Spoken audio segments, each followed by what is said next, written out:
Há quase 70 anos, esses homens eram meninos recém-saídos da escola. De uma só tacada, você deixa de ser um menino e se torna um homem. Jovens demais para serem envolvidos pelo momento mais sombrio do mundo, o último ano da Segunda Guerra Mundial.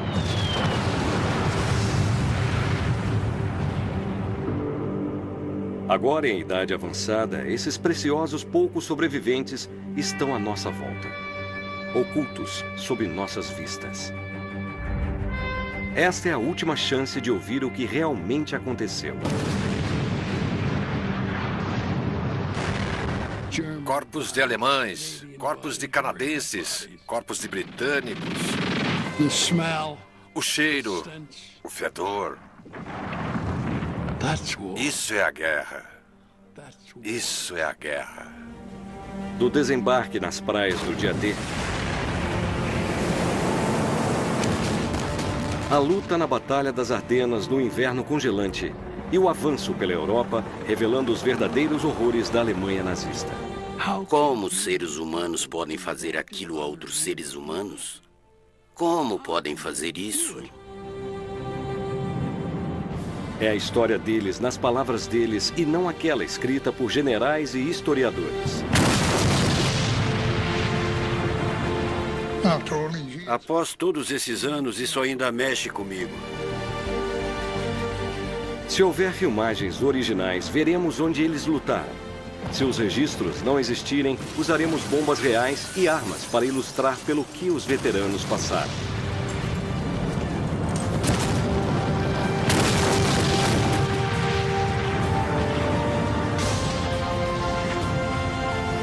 Essa é a história do último ano da Segunda Guerra Mundial na Europa, contada pelos últimos heróis de guerra. Heróis de guerra.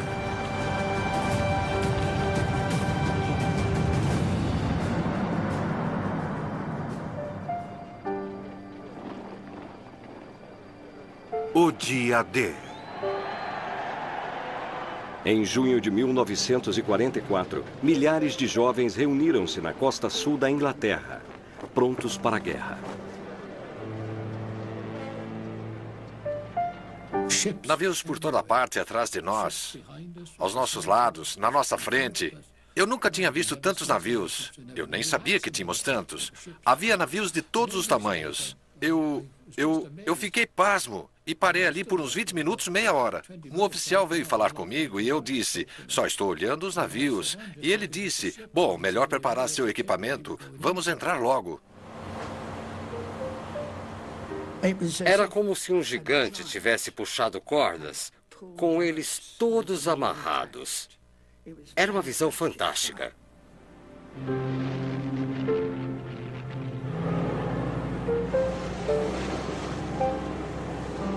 Eu olhava para os penhascos brancos e dizia para mim mesmo, Deus, espero que um dia eu possa voltar aqui novamente. Eu estava feliz, eu me sentia seguro, sentia que Deus estaria comigo e eu iria sobreviver. Todo mundo em volta estava com medo, mas ninguém queria demonstrar na frente dos companheiros. Vamos enfeitar o pavão falando de democracia. Isso tudo é bobagem. Mas somos da infantaria. Você luta pelo seu companheiro, o homem à sua direita e à sua esquerda. É isso. Você não quer decepcioná-los. É disso que se trata. Você nem pensa que poderia ser atingido. Aquilo era para valer. E havia um sentimento dentro de cada homem, eu acho, de como eu vou me comportar sob o fogo. Eu nunca tinha matado ninguém. Eu nunca tive uma arma quando criança. Eu nunca fui caçar como os sulistas no meu grupo. Então eu não sabia se conseguiria matar um homem. Eu havia me convencido de que não iria voltar.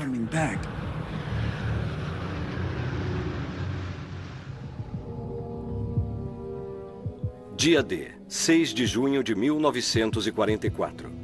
Esses homens e milhares de outros britânicos, americanos e canadenses receberam suas ordens. 5 praias de codinome, Utah, Omaha, Gold, Juno e Sword, tinham que ser tomadas até o anoitecer. Depois, os generais esperavam que eles tomassem Caen, a 20 quilômetros por terra. Eles enfrentariam uma enorme força maligna. O temível e determinado exército alemão pretendia forçá-los a voltar para o mar.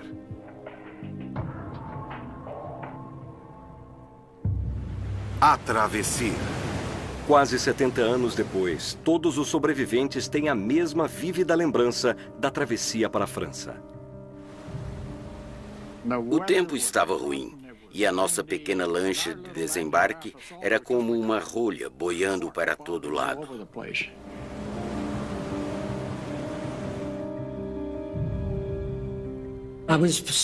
Eu fiquei enjoado continuamente, durante todo o trajeto, até não conseguir ficar mais enjoado. Até recebermos a ordem de ligar os motores e soltar os tanques, meu enjoo marítimo sumiu.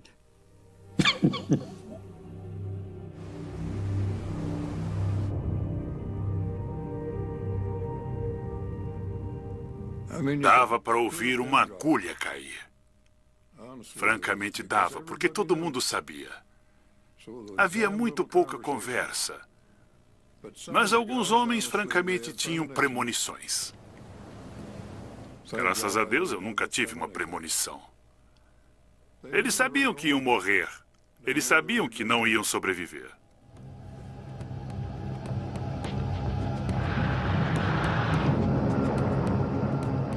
Antes de as tropas desembarcarem, os planos dos aliados eram reduzir a resistência das defesas germânicas com bombardeio aéreo e depois naval. Os primeiros disparos. Um estudante de medicina de 19 anos de Nova York, Hal Baumgarten, foi espremido dentro de um barco. Ele se lembra de ouvir o começo de tudo.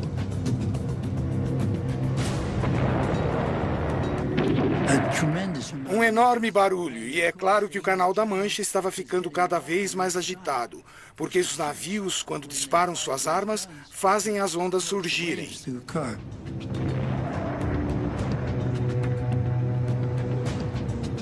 Tinha armas de 16 polegadas atirando projéteis desse tamanho. E eles passavam pela cabeça como um trem expresso. O som era igual ao de um trem passando pela sua cabeça.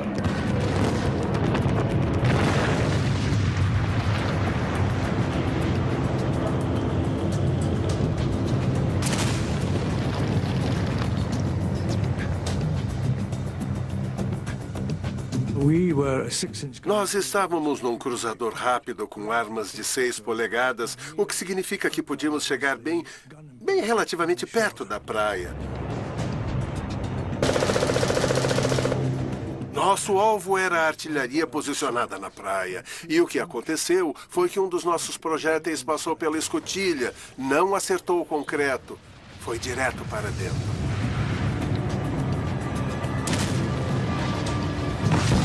E explodiu, deixando toda aquela casa-mata em pedaços, não maiores do que o motor de um carro. E eles ainda estão lá no meio do mato. E por isso nós chamamos aquilo de tiro de sorte, mas sempre dissemos que foi o mais preciso.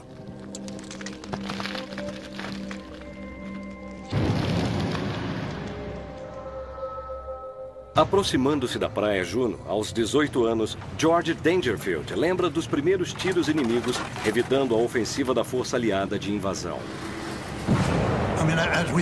Quando nós fomos para a praia, a artilharia inimiga estava atirando contra nós e os tiros passavam sobre nossas cabeças. O barulho era simplesmente horrível. Era um inferno para todo mundo. Era uma coisa que nenhum de nós foi treinado para enfrentar. Era uma coisa que você aceitava rapidamente porque tinha um trabalho a fazer.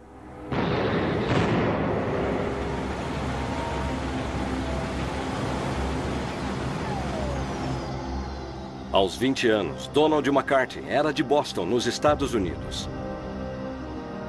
Ele se lembra claramente de quando viu a costa da Normandia pela primeira vez. Eu disse, meu Deus, é a França. Nós vamos para lá, nós vamos invadir.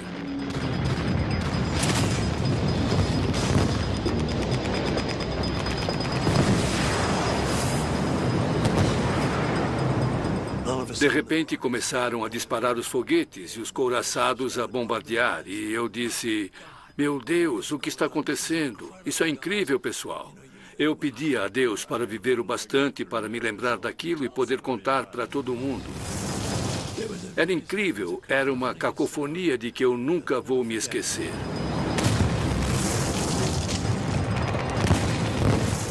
Eu ainda sinto cada som daquilo agora mesmo, enquanto falo com você.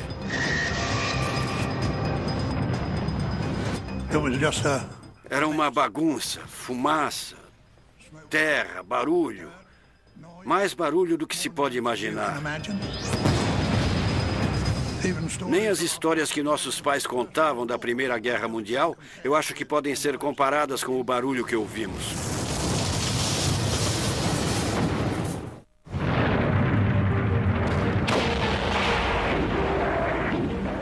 O plano de invasão do dia D estava longe de ser perfeito e o clima era atroz. Para os homens do mar, não se parecia com nada que eles haviam experimentado antes.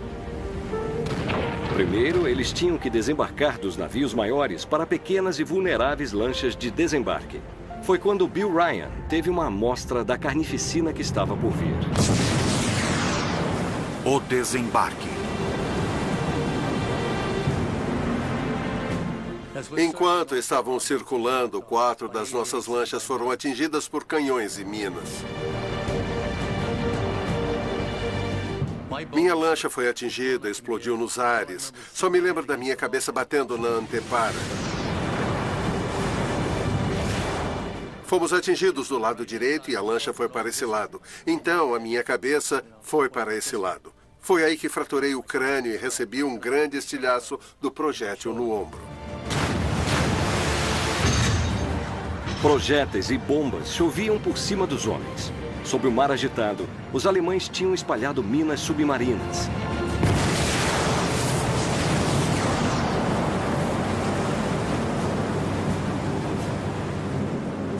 Como numa piscina gigante, raias eram traçadas no mar onde a passagem havia sido liberada para as lanchas de desembarque atravessarem. Assim eles esperavam.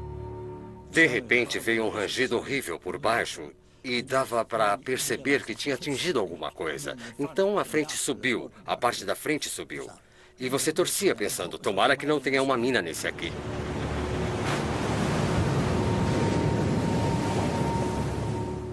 Um menino de fazenda de 28 anos de Ontário, no Canadá, Alex Adair, foi um dos milhares a se dirigir à Praia Júnior. Minha lancha bateu num obstáculo na água.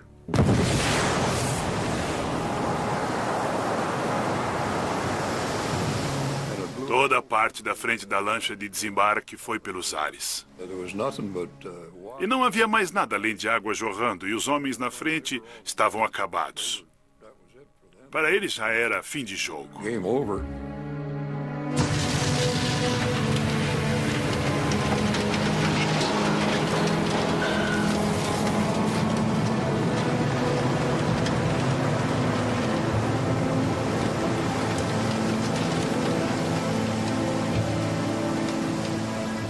Os companheiros mais próximos de Hal Baumgarten tiveram o mesmo destino quando se aproximaram da praia Omar.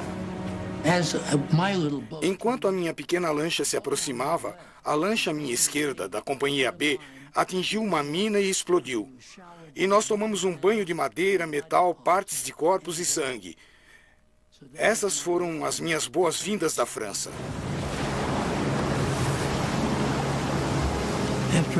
Depois de ver meu melhor amigo morto e ver todos aqueles companheiros serem mortos, a gente fica meio quase psicótico.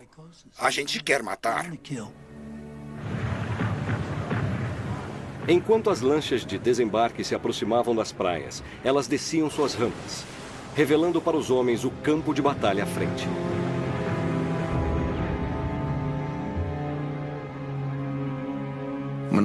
Quando a rampa desceu, ela quase caiu sobre um soldado morto. Eu percebi que tinha alguma coisa, algo estava errado, não parecia natural.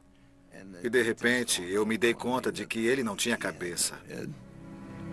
Tinha apenas um pedaço de osso saliente aqui atrás.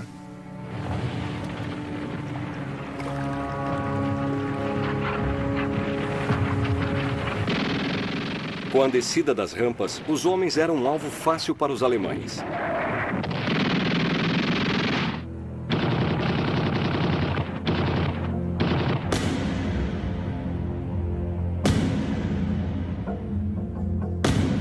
Muitos foram derrubados antes de conseguirem chegar à praia. 6:30 da manhã.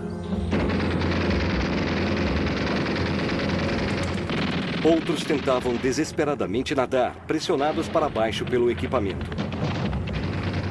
Esses homens desceram da rampa, foram direto para o fundo e muitos se afogaram.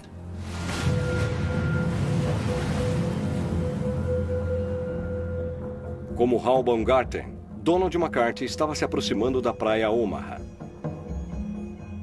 preparando-se para pular na água. Este é o meu capacete. É uma coisa que tenho que ter comigo todo o tempo. Estava preso no queixo quando saí pelo lado da lancha. Eu entrei de cabeça primeiro. O ar acumulado no meu capacete me puxou de volta para a superfície. E foi aí que eu pensei, estou de pé. Eu peguei meu cinto, me livrei de tudo, da minha pequena jaqueta da 29ª Divisão e... Quando você nadava com ele, ele mantinha você fora da água. Caso contrário, eu não chegaria na praia porque eu não sou um nadador muito bom.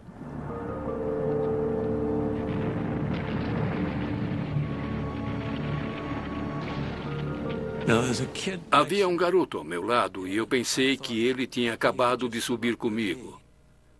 Depois descobri que ele tinha se afogado, mas eu estava falando com ele tão de perto quanto falo com você. E eu disse, vamos lá, nade, nade, nade. E ele não dizia nada. Então eu o agarrei pelo ombro e o puxei comigo. No começo eu estava puxando para usá-lo como proteção. Não estava fazendo nenhum favor a ele, estava fazendo um favor para mim. Isso me infernizou por longos anos. Por 25 anos me incomodou. Isso existiu na maior parte da minha vida, essa culpa, porque eles foram os heróis, nós fomos os sobreviventes. Encarando uma saraivada de balas e morteiros, Donald McCarthy se lembra de quase perder a esperança. As praias.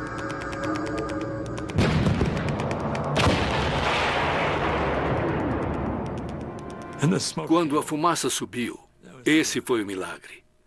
Acho que Deus tinha planos para mim. Usando a fumaça como cobertura, Don e os demais de sua unidade em Omaha correram para a praia.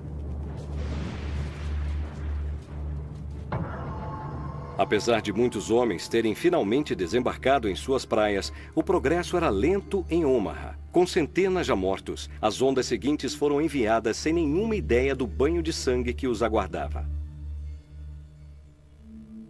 Um jovem de 24 anos de Liverpool, Jim Kelly, desembarcou na praia Seward. No nosso grupo, devia haver cerca de 7 de nós a 6 passos de chegar à praia. Apenas eu estava de pé. Os outros todos haviam tombado e me mandaram sair da praia. No caos da guerra, Jim se lembra de uma imagem surreal, bizarra. Tinha um homem parado ali, vestindo o uniforme naval completo, todo aprumado, e ficava controlando o tráfego na praia. Vamos, saia da praia. Não deixava ninguém parar. Para fora, para fora. Também chegando à praia Seward estava o sinaleiro Ken Stewart.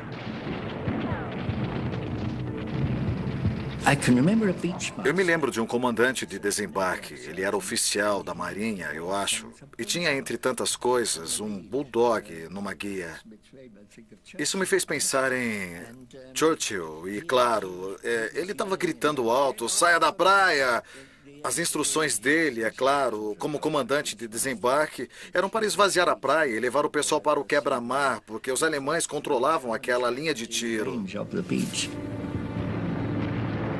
As areias adiante também eram mortais. Estavam recheadas de minas. As minas.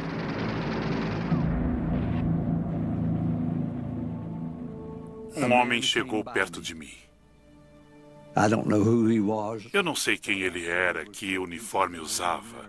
Ele podia ser um engenheiro naquela praia, até onde eu sei. Mas uma mina que tinha sido pendurada no morão de uma cerca se soltou bem quando ele passou ao lado dela e explodiu o homem ao meio.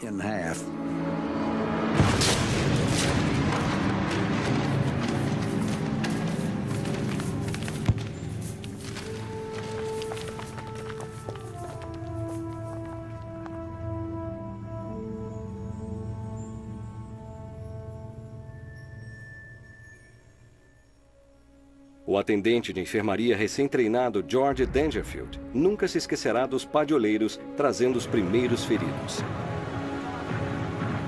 Os números eram impressionantes. Era o caso de tratar os mais graves primeiro, se possível. Eu me lembro bem de um major do exército que trouxemos de volta para a Inglaterra. Olhando para ele, quando ele estava de pé, você não diria que tinha alguma coisa errada com ele. Mas ele veio, mas ele passou por cima de uma mina terrestre e do topo da cabeça aos calcanhares ele estava totalmente rasgado. Rasgado nas costas todas. Os braços, as pernas estavam totalmente rasgados. Perto da praia Juno, George remendava os feridos o melhor que podia. Em Omaha, e no meio da batalha, estava Hal Baumgarten. Vi coisas naquela praia que ninguém jamais deveria ter de ver aos 19 anos.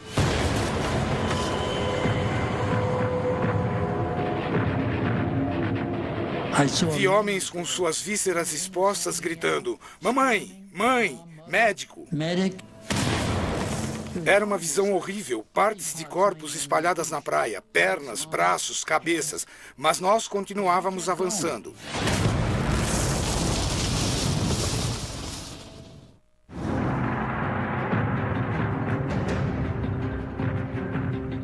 Os aliados começaram a desembarcar nas praias da Normandia e as forças nazistas da Alemanha estavam infligindo pesadas baixas. Antes da invasão, os generais tinham um plano extraordinário que esperavam poder ajudar os soldados a avançar nas praias. A Força Aérea as sobrevoaria e as bombardearia.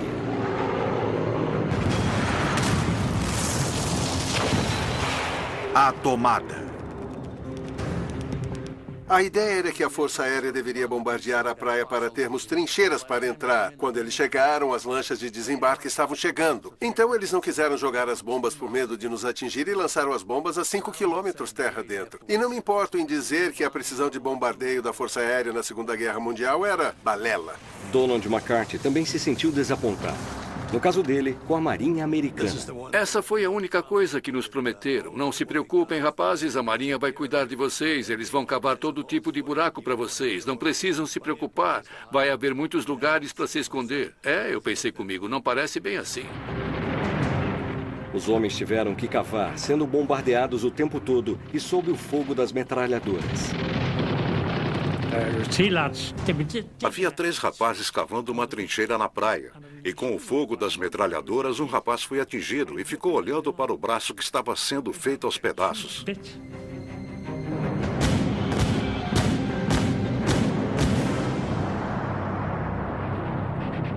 De todos os homens que sobreviveram à loteria do dia D, Hal Baumgarten, na praia Omaha, foi um dos mais sortudos. 7h15 da manhã. Um projétil de 88 milímetros caiu na minha frente. Eu fui atingido por um estilhaço daquele 88 que me acertou deste lado do rosto. Minha bochecha, como foi descrita por um enfermeiro mais tarde, foi parar em cima do meu ouvido. A mandíbula superior foi arrancada do lado esquerdo do maxilar. Eu tinha um buraco no céu da boca. Eu tinha dentes e gengiva em cima da minha língua. Não conseguia cuspir, não conseguia engolir nada. Donald MacArthur também estava na praia Omaha. Até então, havia sido salvo do afogamento pelo seu capacete e de uma saraivada de balas pelo corpo de seu companheiro morto.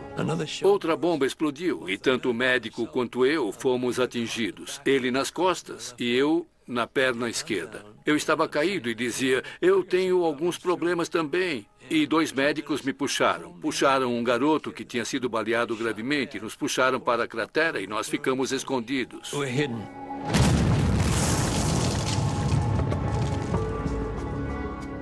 Proteger-se numa praia aberta não era fácil. Milhares como Vincent e Horton tiraram vantagem do que encontraram.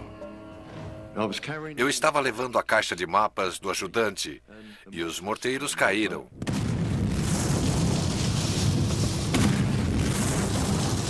E eu mergulhei numa cratera. Uma bomba ou um projétil explodiu um pouco o quebra-mar. Eu mergulhei ali. Meu rifle cortou o meu olho em cima. Bem aqui. Em cima. Então eu senti alguns pedaços entrando em mim. E esperei até aquilo terminar. Então eu saí correndo e fui até onde nós tínhamos que nos reunir e devolvi a caixa com os mapas. E ele disse, olha isso. E tinha um buraco assim nele. Não me acertou e atravessou a caixa dos mapas. Mas eles removeram alguns fragmentos de mim. Suturaram meu olho e fomos embora. Com apenas meia mandíbula e a maioria dos dentes faltando, Hal Baumgarten continuou como se nada tivesse acontecido. E foi atingido de novo. 10 da manhã. Nessa hora, um morteiro explodiu e eu levei 3 estilhaços no meu capacete, no meu escalpo, e toquei neles com 3 dedos. Eles voltaram com sangue. O sangue escorreu sobre meu ouvido e por trás do meu pescoço. Alguns homens na unidade de Hal, com lança-chamas, tentaram tomar as casamatas e abrigos alemães. Hal assistiu horrorizado quando os alemães rapidamente os atacaram. Os lança-chamas foram atingidos. Seus tanques de combustível foram atingidos. E os homens foram cremados. Eu podia sentir o cheiro da carne.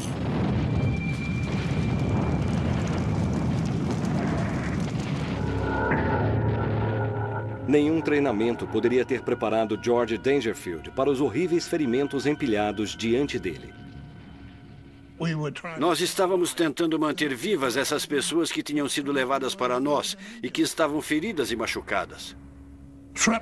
Ferimentos de estilhaços podem ser muito, muito feios. Podem arrancar um membro ou arrancar grandes pedaços de tecido muscular, coisas assim, e deixar grandes buracos no corpo.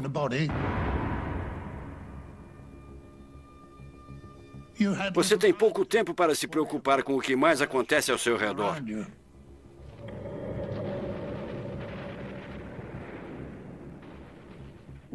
Uma das lembranças mais vívidas que eu tenho é de ver um soldado canadense que tinha sido atingido no rosto e a maior parte do rosto explodiu. E o padre o estava confortando. O padre estava bem perto. E o rapaz queria um cigarro. Não havia onde colocá-lo. E depois eu vi uma fotografia, tirada por um fotógrafo canadense que desembarcou com eles. Ela não apenas mostra o baluarte de que estávamos perto, mas também alguns canadenses feridos, inclusive um com um grande curativo de campo no rosto. E eu me pergunto, desde então, se esse não é o rapaz que eu vi.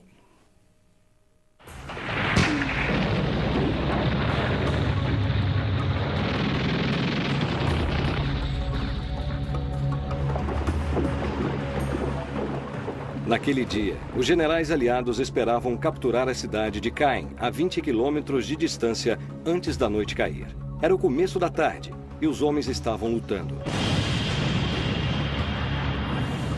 2 da tarde. Donald McCarthy foi um dos milhares de feridos na praia Omaha.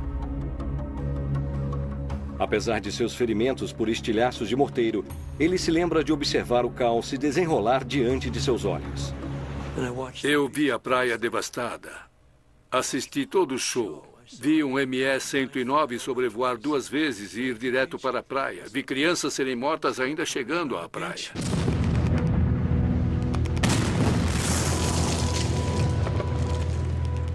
Contra todas as chances, Bill Ryan chega ao topo da praia Omaha. Ele se lembra de se virar para olhar a devastação atrás de si.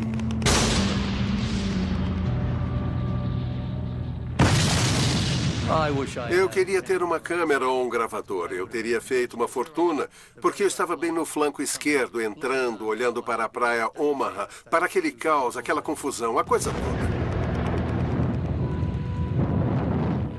A única coisa que nos salvou foi aquele destroyer americano, o USS Franklin, que chegou bem perto, sem ficar encalhado, e começou a disparar contra a montanha. Então ele atirou no alto da montanha e foi isso que nos permitiu passar pela saída e chegar ao alto dela. À frente das tropas, ainda há outro obstáculo. Era uma coisa para a qual os generais haviam equipado os homens. Assim que você chega à montanha, subindo, há arame farpado e campos minados, e os engenheiros limparam a área com torpedos Bangalore.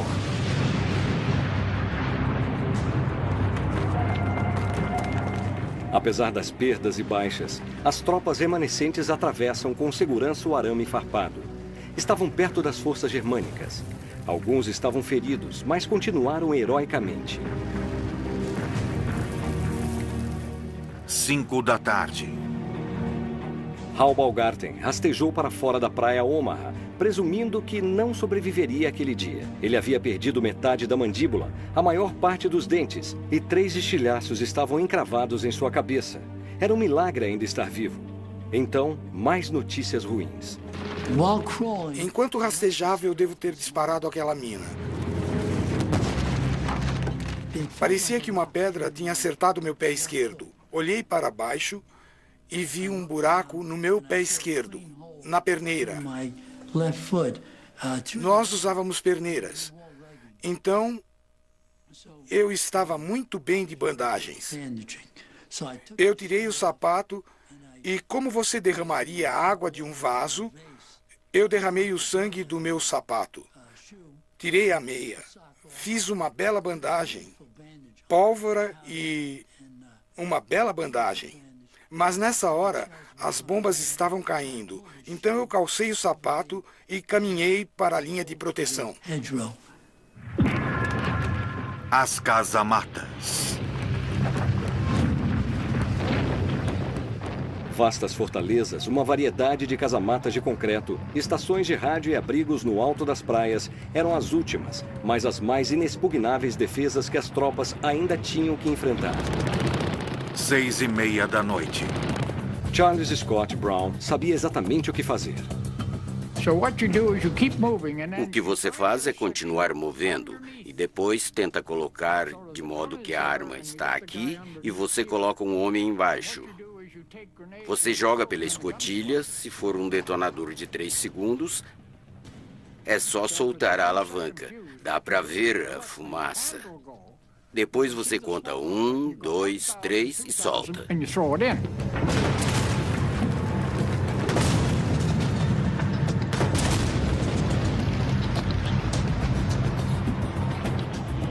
O poder de uma granada permanece vivo na memória daqueles que as usaram.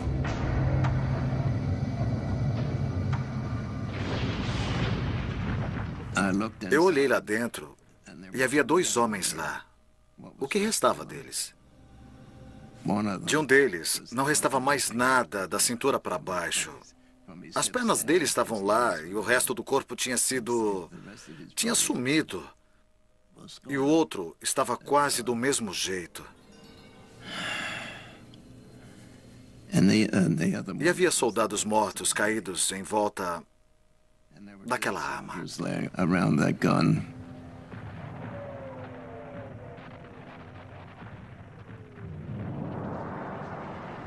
Uma vez no alto das praias, os homens descobriram que, de algum modo, haviam sobrevivido ao mais sangrento assalto da guerra até então.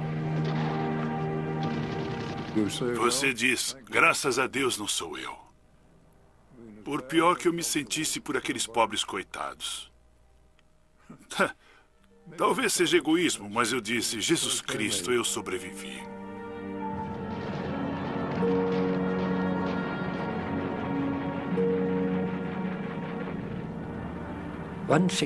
Uma coisa que não dá para mostrar é o cheiro da batalha, é o cheiro da morte. É uma coisa que você não pode transmitir. É uma coisa perversa.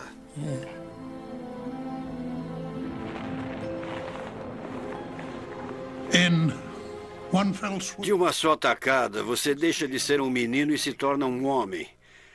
Porque tem que lidar com problemas de homens. Era rápido assim.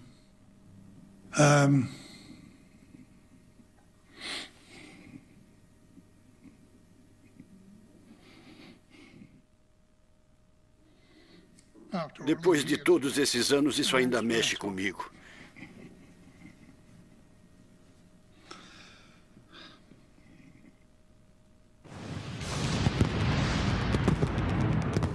Protegendo as praias. As tropas haviam passado o dia inteiro lutando para descer naquelas praias. Enquanto a noite caía, alguns ainda estavam atolados nas dunas. Outros tinham se aventurado até a Normandia, mas nenhum alcançara o objetivo de chegar à cidade de Caen. Na praia Omaha, com meia mandíbula, estilhaços na cabeça e um buraco no pé, Hal Baumgarten estava para ser atingido novamente. Meia-noite. Havia uma metralhadora alemã a uns 50 metros estrada abaixo. E apontando para aquela estrada, uma MG-42. E todo mundo ficou de tocaia ali. Cheguei meio tarde e estava agachado. Então, uma bala veio por esse pedaço do lábio e arrancou esse pedaço do lábio. E arrancou minha mandíbula superior direita. Mais dentes e gengiva na minha língua. Então, ali, caí em cima daqueles caras que não importavam mais, porque estavam quase mortos.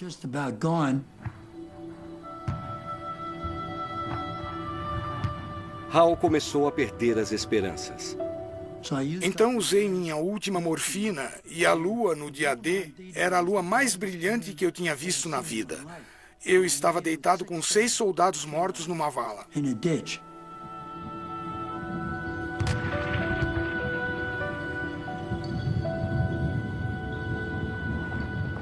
Depois de ser ferido na mesma praia, Donald McCarthy foi levado para um hospital de campo. Havia um patrulheiro descendo e ele trazia alguns chucrutes com ele. E a gente disse, meu Deus, temos alguns prisioneiros. Talvez não tivesse sido tão ruim quanto tínhamos pensado. E nós olhamos para os prisioneiros e todos eles pareciam ser chineses ou japoneses. E nós, de onde eles vieram? Eram ucranianos que tinham sido capturados pelos alemães. Eram prisioneiros russos que eles tinham mobilizado. Eram o tipo de homens da linha de frente que eles usavam como defesa e foram os primeiros prisioneiros que foram feitos. 3:30 da manhã. Hal Baumgarten foi encontrado caído numa vala com 6 soldados mortos. Finalmente estava sob os cuidados dos médicos, voltando de maca para a praia. Ele pensou que sua provação tinha finalmente acabado. Atiradores alemães estavam à minha esquerda, em cima do barranco, e começaram a atirar nos feridos. Eles meteram uma bala na cruz vermelha da faixa do braço do enfermeiro. Atiraram no meu joelho direito, que não foi um ferimento sério, acredite ou não, mas o tiro seguinte passou entre os meus olhos. E bem aí, o destroyer McCook chegou à praia com o fundo raspando na areia. E o oficial de artilharia se tornou meu amigo mais recentemente. Ele varreu os atiradores com armas de 5 polegadas. Os tiros passaram bem sobre minha cabeça. E você via fumaça subindo por aquele barranco. E os atiradores foram varridos. Exterminados. Eu gosto de usar a palavra exterminado.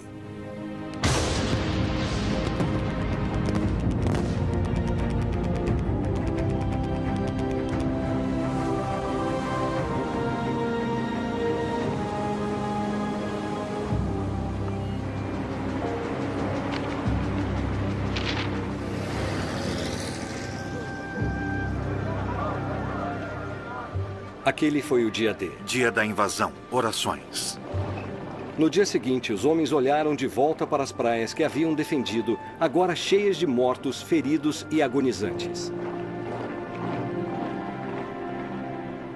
Eles sabiam que nem tudo tinha acontecido de acordo com os planos dos generais.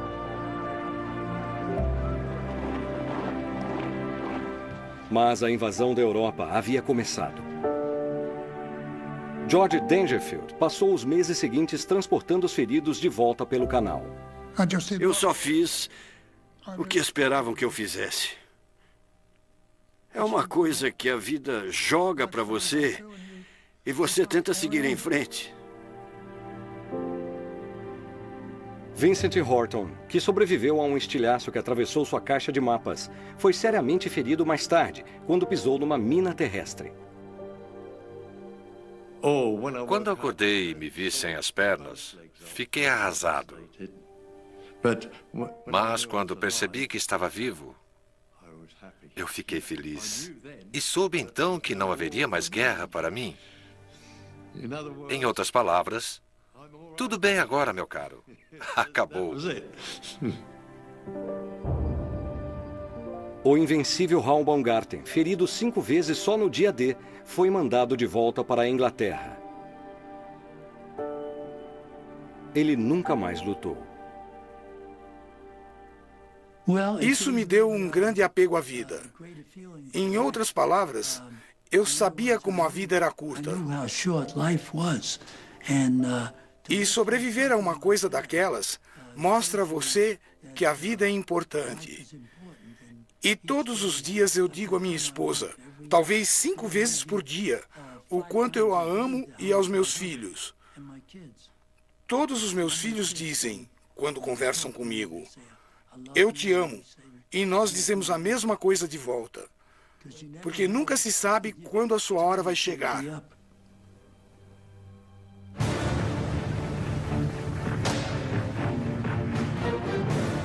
O restante dos homens, incluindo os feridos, avançaram na Normandia, deixando as praias para trás. Você sabe o que aconteceu na ação anterior. E santo Deus, você tem medo do que vai acontecer na próxima. Os aliados não tinham conseguido capturar Caen. Os generais insistiram que aquele ainda era o objetivo. No próximo capítulo, nossos veteranos terão que lutar pelas traiçoeiras cercas vivas da Normandia. Era o pior país do mundo para se lutar. Dominar os aparentemente indestrutíveis tanques Tiger da Alemanha. Mas então, pela fumaça adiante, de repente eu vi aquele tanque enorme se aproximando. E eu dei ordem para o atirador atirar para tentar acertar o Tiger. Bam! Depois bombardear as cidades francesas e lutar homem a homem contra os soldados mais temidos de Hitler. Corpos alemães, corpos canadenses, corpos britânicos. Isto é a guerra. Uma das batalhas mais difíceis na França foi a Batalha de Caen. Versão Marshmallow São Paulo.